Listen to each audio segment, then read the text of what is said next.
We are going to break down call night success, how to build massive momentum in your organization.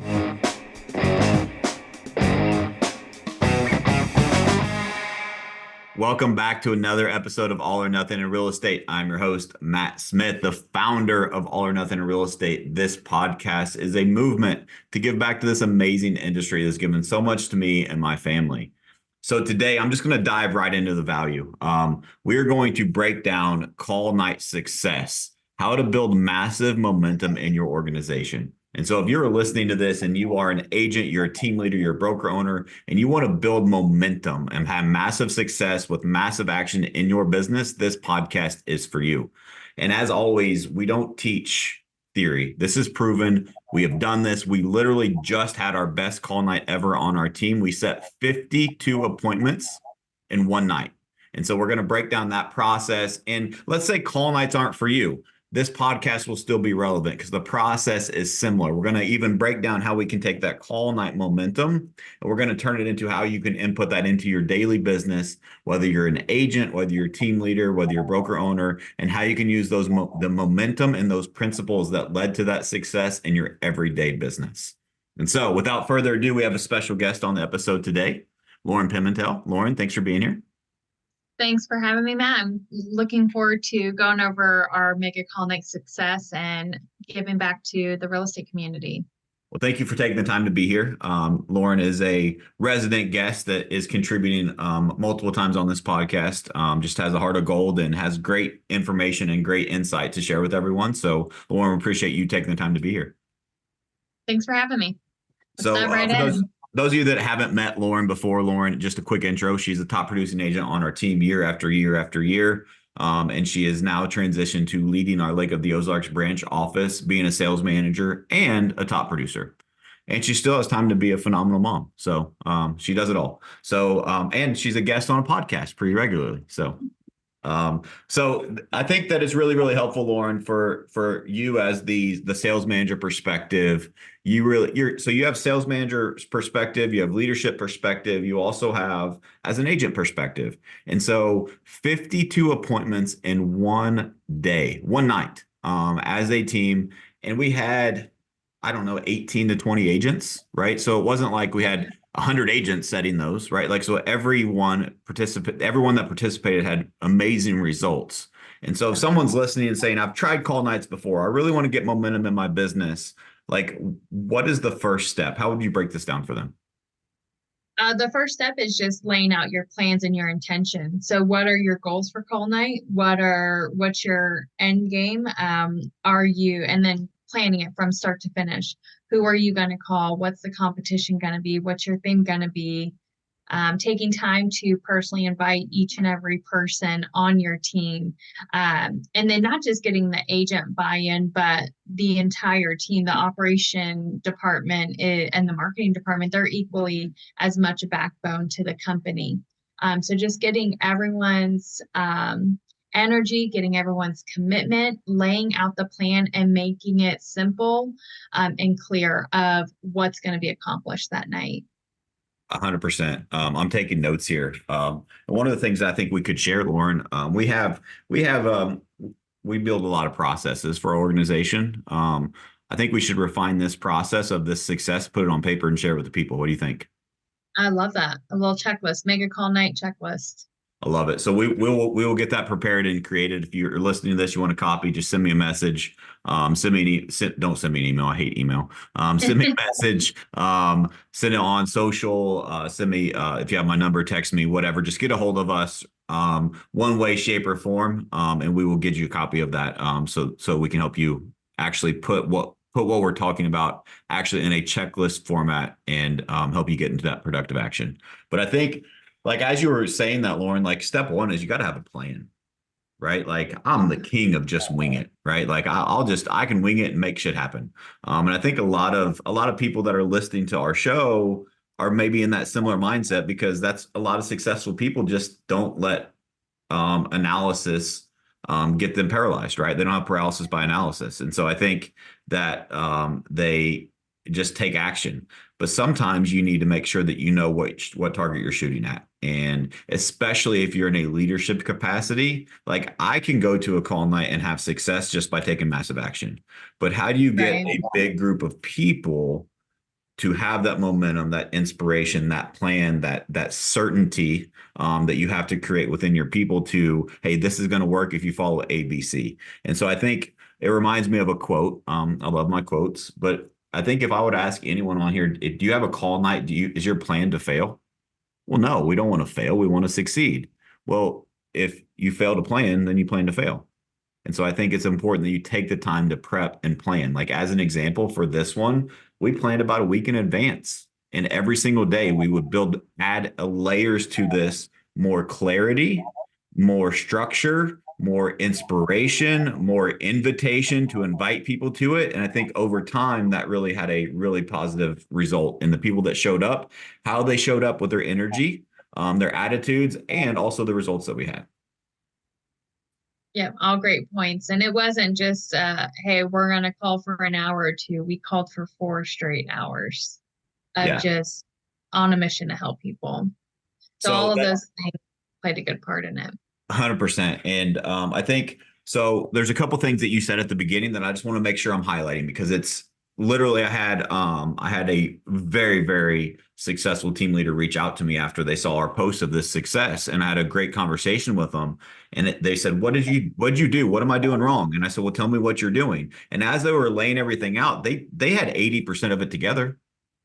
Right. Like let's go back to our baking a cake analogy, right? Like if you are baking a cake and you skip one of the 10 ingredients, the cake's not going to taste the same. And also, if you put the cake in, you're supposed to bake it for 20 minutes at 350 degrees. You can't turn the oven up to 700 degrees and bake it for 10 minutes. It's not the same result. And I think too many times we're looking for that shortcut or we're looking for that magic pill.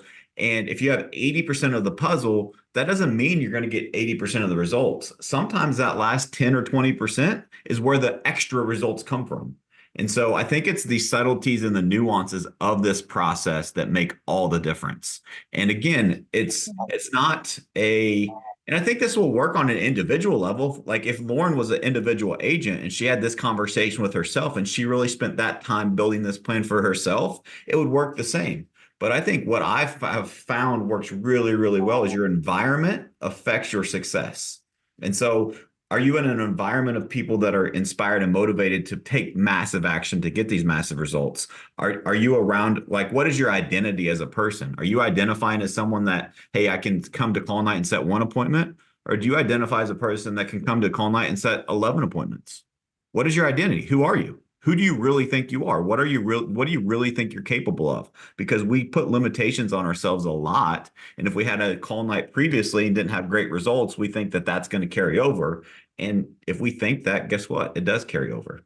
Right. And so I think just understanding, getting that plan together, in addition to that, from a leadership perspective, and again, this doesn't have to be from a sales manager or team leader. When I say leadership perspective, I'm of the belief that everyone is a leader to someone. And one of my favorite conversations I get to have with people that I coach, people in our organization, is informal leadership. And I think that there's a lot of people that wear the hat of leader and don't realize they wear the hat of leader.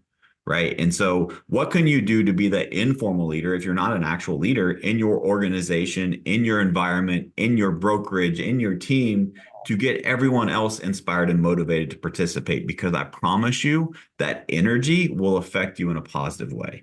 Right. Like the participation, the inspiration, like one of the little things that we do is we have a bell that we ring, right? And so every time you set an appointment, go ring the bell.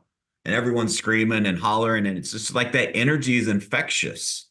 And so what can you do to make it more fun? What can you do to instill that energy into your environment? I also think one of the things that really worked well for us, and Lauren, I want to turn this over to you on your thoughts, is and I believe you hit on this already, but the personal invites, right? So if you're a leader listening to this, what advice would you give them on the power of, instead of just making a post in your private group or sending an email, hey, we're having a call night, or just announce it in a sales meeting, what can you do above and beyond that to get more participation and excitement in a call night?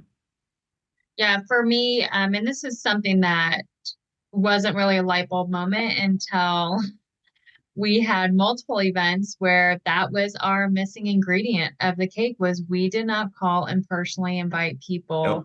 to the event. We did not get their personal commitment. We didn't let them know that we wanted them here. We wanted them here to be a part of the team. We wanted them here to make a difference and make an impact in their business. And so for me, as soon as we had the date, that was the first thing I did before I did anything else was personally reach out to every single person, whether it was via a phone call or a personalized video text message. If I couldn't reach them on phone, was I want you here at our mega call night that we're having this date, this time. It is going to be so much fun. We're going to have prizes and it's going to make such a big difference in your business. Let me know if you can make it.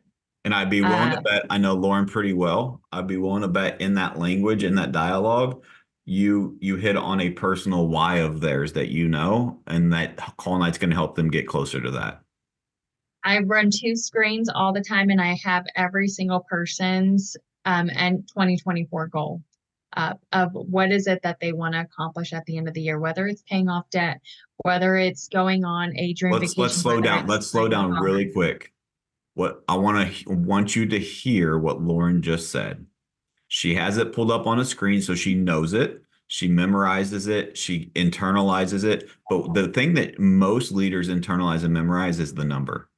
Lauren didn't mention the number because I believe, and Lauren believes, what is more important is the why behind the what.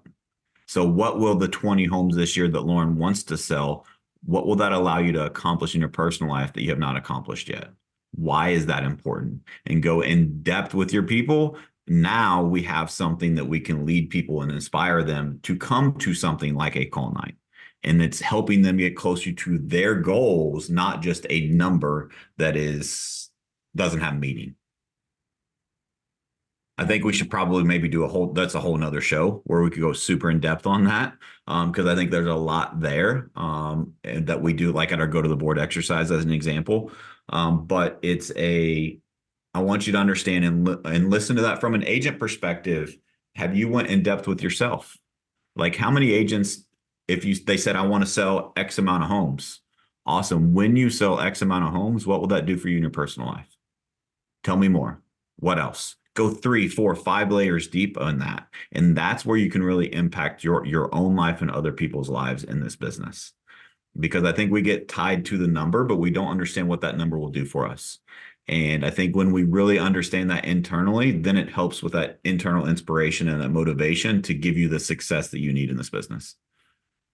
Yeah, absolutely. And, I think that's one of the biggest difference between just putting something on the calendar and mentioning it in the team meeting of, hey, we're having this mega call night versus having those one-on-one conversations of, I'm here as your business partner. Mm. This is one of the ways that we're going to help you and we're going to work together to achieve what you told everybody you wanted to achieve this year.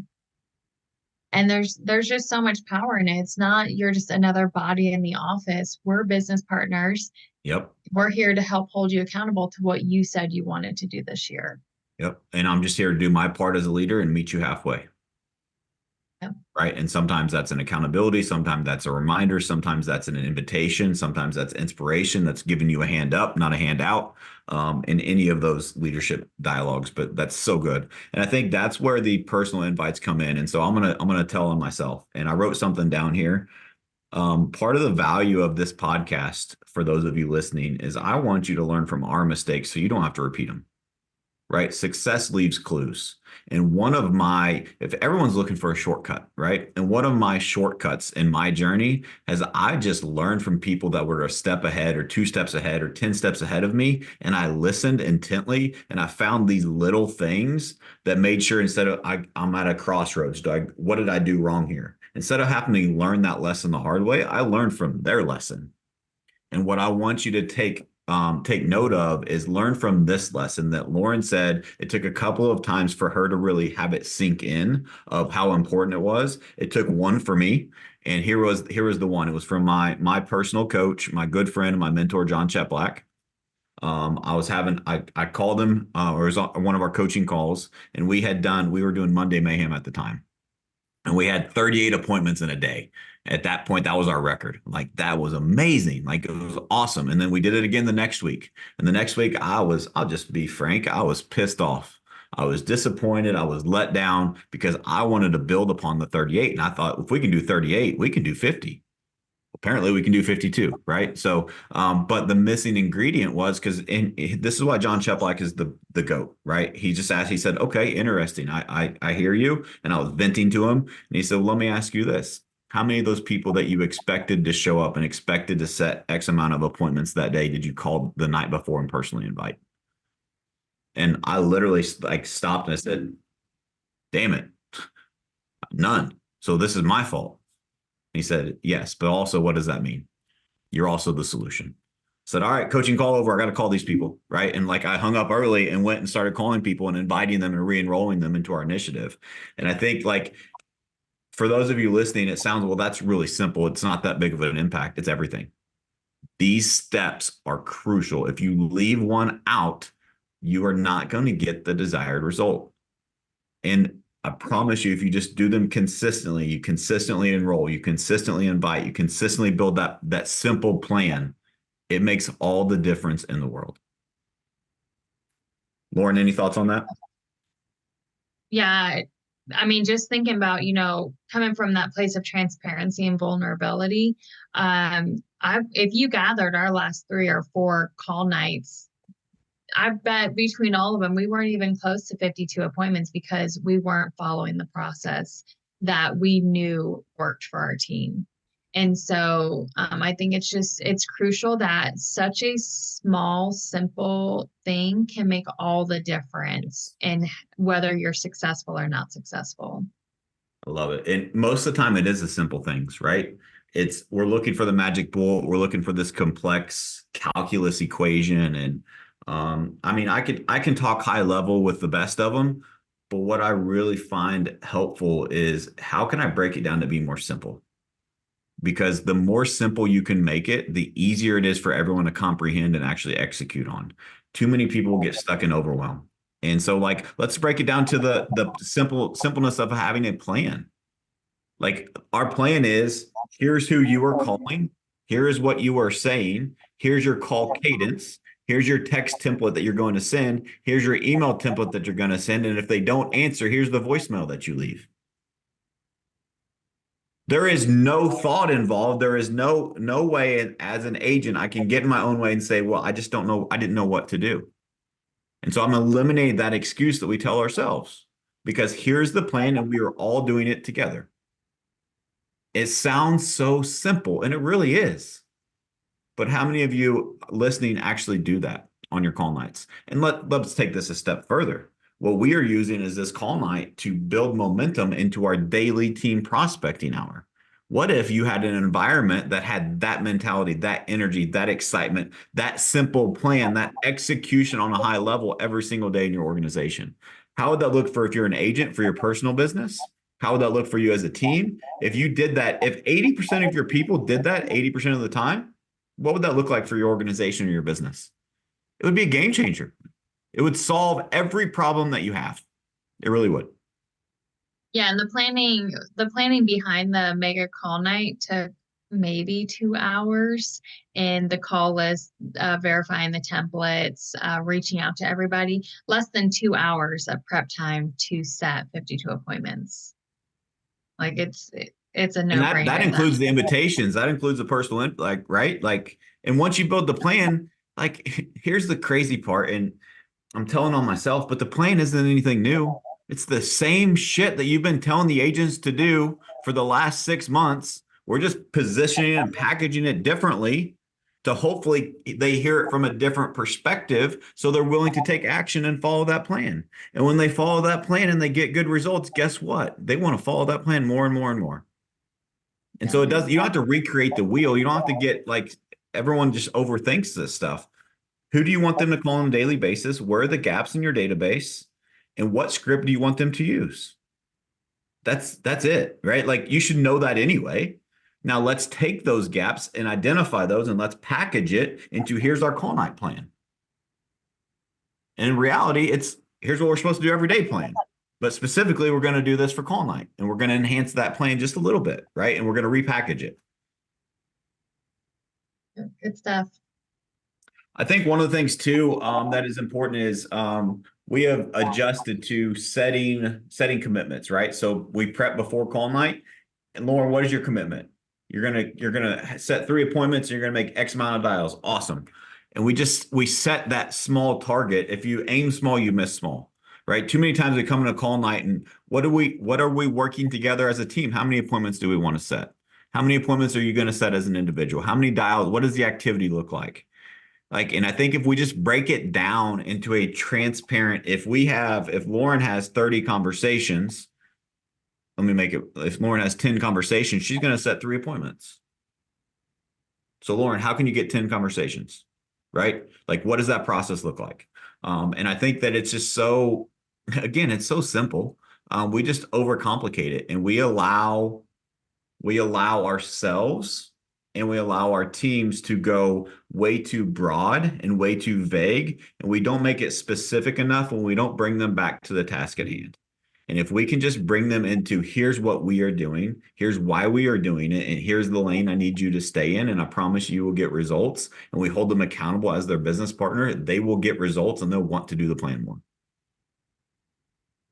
Yeah, I think another thing on top of the commitments was what type of environment are you setting for call night? Is it high energy? Is it an environment of accountability?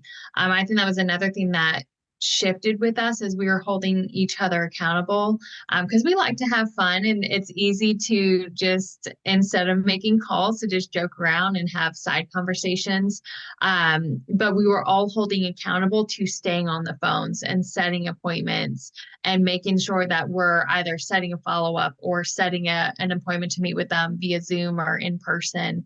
So I think that the energy and the accountability level too is another crucial ingredient. 100%, 100%. Like you got to have high energy. You have to have excitement. You have to be.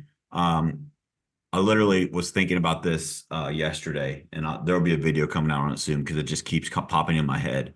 But I think that your energy and your environment are so crucial, and I believe there is no neutral, right? If you're neutral, you're negative. And so whether that be in you're part of the problem or you're part of the solution. If you look around, you'll find problems everywhere, right? There's a reason why I can't go to call night, or I can be like, you know what, because of all those problems is why I need to find a solution, why I need to go to call night. That's just our choice as a human. But you can't just be like, well, I know there's a problem, I'm not going to fix it. Well, no, you're part of the freaking problem at that point, right? Like that's just how I see the world. Right, wrong, or indifferent, it's just how I see it. And so I think if we take that with the environment that we are a part of, I love culture. I'm a culture builder. Culture is everything to me. Like these people that I'm privileged to work alongside every day are my family. And like I take that very seriously. And it's my responsibility as the leader to protect that. And one of the things that I think is important is the energy you bring affects that environment. And so with that mindset of you're either part of the problem, you're part of the solution, there is no neutral. I believe every single day, culture is a living, breathing thing. Culture will be your environment for call night is a living, breathing thing. And every single person that shows up is either infecting that environment or affecting that environment. You are either making it better or you are making it worse. Which one are you? Are you someone that is bringing in that infection, that is bringing in that negativity, call nights don't work, I don't really want to be here? Or are you someone that's like, I'm going to make the most out of tonight. We have a goal as a team. I'm excited. I'm going to lift someone else up. I'm going to help Lauren set more appointments. And then in result, I'm going to set more appointments. And I think that if we just look at it through that lens of the environment that we're creating around a call night, or around a team prospecting now, around a team meeting, around just an environment in general, if we are either, are we infecting the environment today or are we affecting the environment today? There's a huge difference. But I think so many people just they walk in and they try to stay in the middle and say, well, I'll just see how everyone else is. And that's neutral is negative. If that is your mindset, whether it's intentional or not, my opinion on that is you are infecting the environment. With that mindset, with that attitude, you are an infection. You are not affecting positive change. So you are by default making it worse. Lauren, what are your thoughts on that? Yeah, it's a great point. And, as far as that energy and environment, whenever I say it was 4 hours of calling, we would call for 50 minutes, have a 10-minute break. We would tally our points. Where are we at with appointments? Where are we at with lender appointments and conversations? We were able to build on that culture during those breaks. But 100%. whenever we're 50 minutes, it was, hey, we're on, this is what we're doing. Take a mental break, get right back to it. And I can't even explain the energy in the room, but it was so fun. Like those 4 hours went by so fast. And the results spoke for themselves. There were laughs nonstop, just competition. Oh, so and so set an appointment. Now I need to hurry up and get an appointment. The bells ringing while you're on the phone setting another appointment, and it was all of them. It just all came together and it was life changing for our company in the first quarter. 100%. I totally agree. And it affected our environment. I mean, people are still talking about it, right? Like it was so good. But I think you said the contest. I want to break that down a little bit. I think that most people, especially in sales, are competitive. And so one of the things that we've found success in when we do this and we do it the right way is we create competitions and friendly competition, but it's still competition. There's only Oh one, yeah. right? We don't believe in the participation trophy society. That's not part of our culture. Now we want everyone to do great. We just want to do a little bit better than them, right? And Yeah. so I think that one of the things that I've helped coach other team leaders on is how do you create like we go playground style. Like we pick a winner of what is an initiative right now that we have been talking about. There's been a consistent cadence, and who is taking that action or is doing. I think you can do results, but I like to reward activities that we want more, right? And so who is doing that activity? Say we're on a big push for we need more conversations, we need more agreements signed, we need more appointments met, whatever that metric is that we're just kind of really going deep on at that moment. Who is doing and displaying that and putting that knowledge into action around that theme, and find the top two, three, four people that are doing that, and they are team captains. And then it gets fun. You just go playground style. All right, who's number one? Lauren, who's your first pick? All right, agent two, who's your first pick? And we just pick teams the old-fashioned way. And I think what is cool about that is it really creates that empowers them. Number one, it gives the team members that jolt of like they feel like they're a part of something. Like we didn't pick it for them. Like it's done by the team. And like I was a draft pick in our last call night, and like I felt the teamwork and camaraderie from the leader that wasn't me of bringing everyone together and affecting that energy and that excitement, because it's like, all right, guys, let's pull this together. Here's our plan. Anyone need help from me? And it just like empowered other people to step up, and it just made a massive difference. Yeah. And just to give you guys, we did a Super Bowl theme for this call night, and it was so much fun. We did 49ers and Chiefs, and we're in Chiefs Nation. So that lit a fire under everybody as well that was on the 49ers. How we chose captains was I took the top buyer's agent that had the most signed agency agreements. I took the top listing agent that had the most listing agreements signed, and then who got to have the first draft pick by who had the most action. So conversations. I think I just went by conversations. I didn't go by dials. And it was so much fun. We did an official draft pick with them, and it took maybe like 15 minutes to do. Like I mentioned before, the prep time was extremely minimal, but it was so much fun. One of the captains, he was extremely strategic. He's like, I'm picking the winners. He knew everyone's action. Like the people on his team were solely action takers. He was it blew my Surprise, mind. surprise, his team blew the other team out of the water. Oh yeah, just we absolutely dominated. So, but it was just there was so much fun and buy-in and commitment. Not just in like once those teams were set, they had separate team captain chats with their teams. Our role play was focused on handling the most objections during call night and making sure that we were prepared no matter what was thrown our way. Our sales meeting had stuff behind call night in it. Our huddles had reminders, and it was just it was one for the books. It was amazing. Well, there's a couple things I want to highlight there is everyone wants, if I were to ask, do you want massive success in your business? Do you want massive results? Most salespeople are like, hell yeah. But how many people are willing to take the massive action required? So like, and this is like, let's reflect on this. The team that won in call night, we're not going to mention the team name because the real Super Bowl winners were the Chiefs. But in call night, I was a part of the 49ers. Lauren was on my team, the 49ers. And that's the only game the 49ers won, but they won our call night. And the team captain chose people based upon the activity and the action they had taken. That's how he chose everyone. And we absolutely dominated call night because action wins. So many people will say we're in a skill-based market. Skill matters. But you give me the action taker, the one that is coachable, willing to take the action all day long. All day long. That's who I will take because action develops that skill.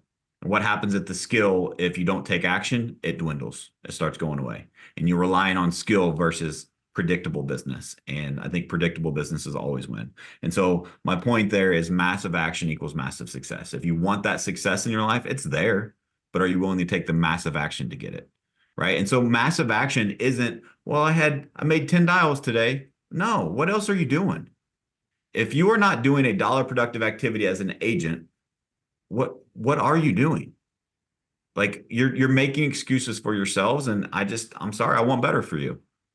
And that's just not, you need to be doing dollar productive activities. You need to be at least 2 hours a day. If you're not doing 2 hours a day, 1 hour prospecting, 1 hour follow-up, then I don't have any advice for you. I just can't help you. Step one is you have to take the action. Now, if you're taking the action, now we can watch your game film. I can help you make improvements and we can actually build a predictable business. And I can give you a target of if you do this, you will get that. But it takes the action first. And so I just think it's important that we understand that the team that won, and I don't know the exact score because we did different metrics for scores and different things too, but we blew them out of it. Was like after the first quarter, it was over, right? Like there was no coming back. But we still like motivated, inspired the other team and kept trying to get them to, hey, let's see if you guys can win this quarter. And so I think it was really, really important that that we had that. So we had the competition, but we also had that teamwork because we wanted everyone to win. Right. And so as I'm breaking down the competition, I'm thinking through, we had one winner, but we also, to Lauren's point, it was a 4-hour call night, which can you get agents to stay from 4 to 8 p.m.? We did. Full house. Right. Because of the prep work, because of everything that we just laid out for you. That is why. And I did a live video. Go look at my video. And I did a video right after.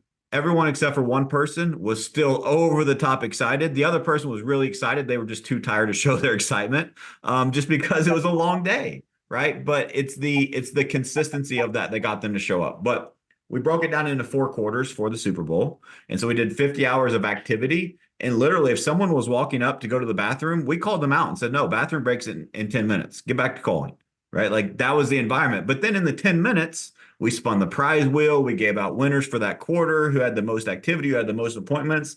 They would want to go on a smoke break. We had pizza. We had some beverages, right? Like we made it fun, but you have to earn the fun.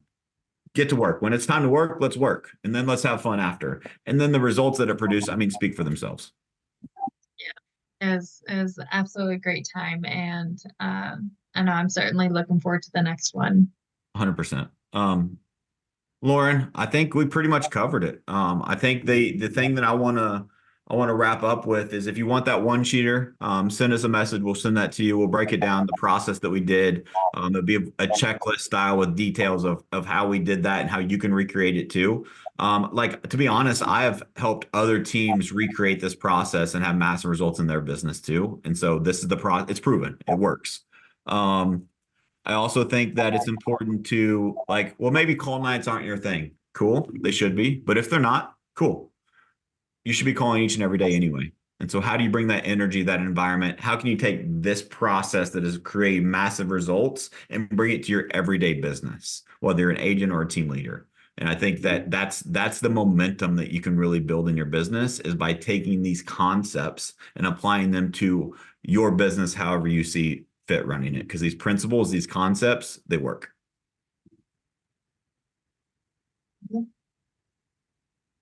Lauren, any final words that you have? No, I would just say if you're looking to dominate, this is an easy way to do it. And it's fun, it's exciting, you're helping people, and you're making a massive difference in your business. So, and like we mentioned before, your business partners with your agents, your business partners with yourself. Always tie that in. What is this going to do for the $20,000 debt that you're trying to pay off? Or will this call night make a difference in you wanting to build your investment portfolio or to travel? You have to be deeply rooted in what you are doing and how you're showing up each and every day. 100%. When you have those deep roots, then it makes these things way easier and you can actually accomplish those. Which is why it's important that you're with a leader. If you are a leader or you're with a leader that understands the importance of knowing that and going deep on those things, because motivation is only temporary. I love a good motivational speech like the next guy, but discipline is the secret, not motivation. You have to be disciplined and rooted in your cause and to why you're doing what you're doing. Yep, absolutely. Cool. Awesome, guys. Well, I appreciate you listening. This podcast is growing quickly. We continue to get more and more listeners. I appreciate you guys. I would just ask that if you got value from this episode or any episode, share this with a friend. We do this to give back. We're not selling anything. It's just purely value based. So share this with a friend. Maybe it'll help them too. If there's anything we can do to help, don't hesitate to reach out, and we'll catch you next time. Lauren, thank you so much. Thanks, Matt. Take care.